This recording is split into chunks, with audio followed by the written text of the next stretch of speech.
বাংলাদেশ থেকে পালিয়ে আশেপাশের দেশে থেকে এখনো বাংলাদেশকে অস্থিতিকর পরিবেশ করার জন্য পায়তারা করছে।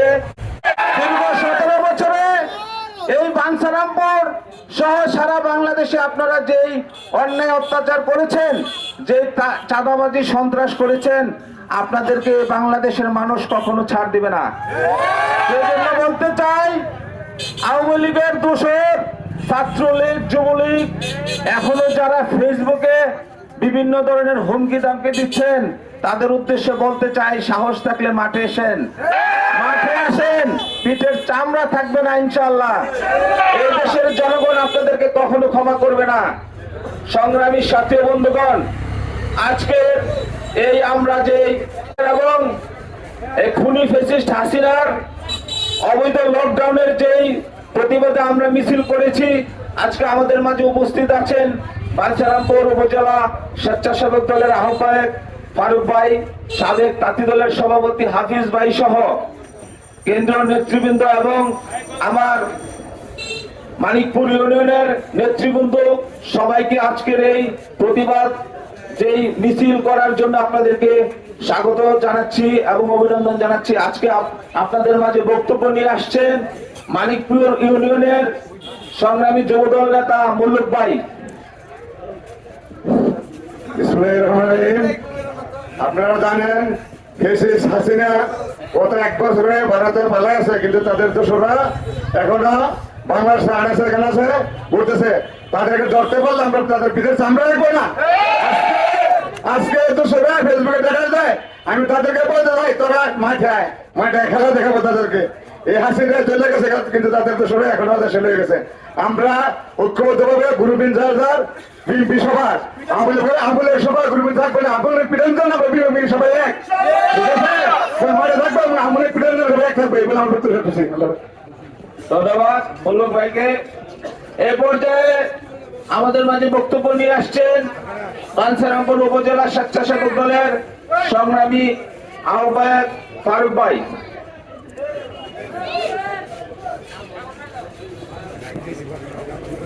ধন্যবাদ। প্রিয় সংগ্রামী নেতৃবৃন্দ, আপনারা জানেন বিগত 17টি বছর ফ্যাসিস্ট হাসিনা যেভাবে মানুষকে খুন করেছে, গুম করেছে, নির্যাতন নিপীড়নের চূড়ান্ত সীমানায় নিয়ে গিয়েছে এবং এই দেশটাকে একটা কারাগারে পরিণত করেছিলেন।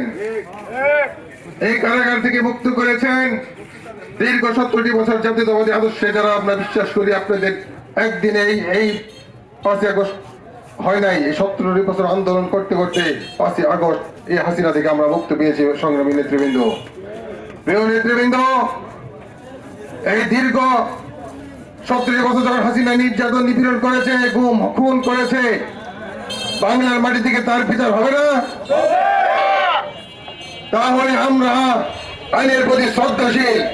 আজও পর্যন্ত কোনো আওয়ামী লীগের উপরে আমরা হামলা করিনি, মামলা করিনি, কিন্তু আমরা আইনের প্রতি শ্রদ্ধা দেখিয়ে আজও পর্যন্ত কোন আওয়ামী লীগের উপর কোনো হাত তুলিনি আমরা।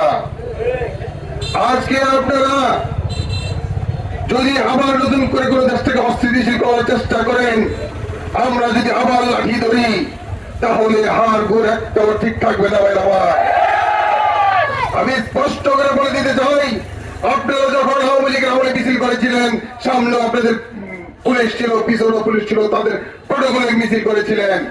এখন সামনে পারলে সামনে আসেন, মার বাবের পেড়াতে থাকলে আপনাদের কত ক্ষমতা।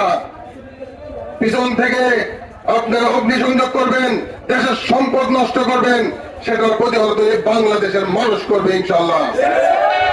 আপনারা বাইরে সোচ্চার থাকবেন।